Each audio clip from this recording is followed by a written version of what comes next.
আসসালামু আলাইকুম বন্ধুরা দেখুন এখানে কিন্তু একটি সুন্দর লেবু গাছ রয়েছে।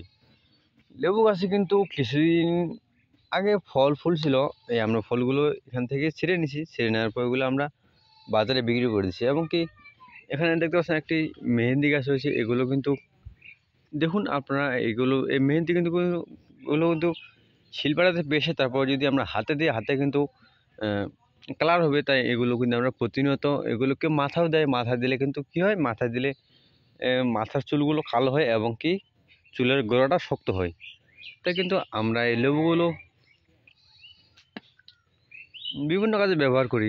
তো এই লেবু গাছটি দেখুন, এটি কিন্তু খুব একটা বড় গাছ নয়, এটা কিন্তু একটি মাঝারি সাইজের গাছ। তো ছাদে কিন্তু একটি পুকুর দেখতে পাচ্ছেন। এখানে কিন্তু আমরা মাছ চাষ করে থাকি। মাছগুলো কিন্তু বেশ বড় হয়েছে। আমরা প্রায় 6 মাস আগে এখানে কিন্তু মাছের পোনা ছাড়ছিলাম এবং কি মাছের পোনাগুলো কিন্তু প্রায় এখন একটা মাছে প্রায় 1 থেকে 2 কেজি ওজনের হয়েছে। তো বন্ধুরা আজকের ছোটো ভিডিওটি পর্যন্তই। যদি ভিডিওটি ভালো লেগে থাকে তাহলে আমাদের ভিডিওটি এখনই শেয়ার দিয়ে অন্যদেরকে দেখার সুযোগ করে দেবেন। এবং আপনি যদি আমাদের ছোটো চ্যানেলে নতুন দর্শক হয়ে থাকেন তাহলে আমাদের চ্যানেলটিকে আপনি এখনই সাবস্ক্রাইব করে দেবেন। তো ভালো থাকবেন, সুস্থ থাকবেন, ধন্যবাদ।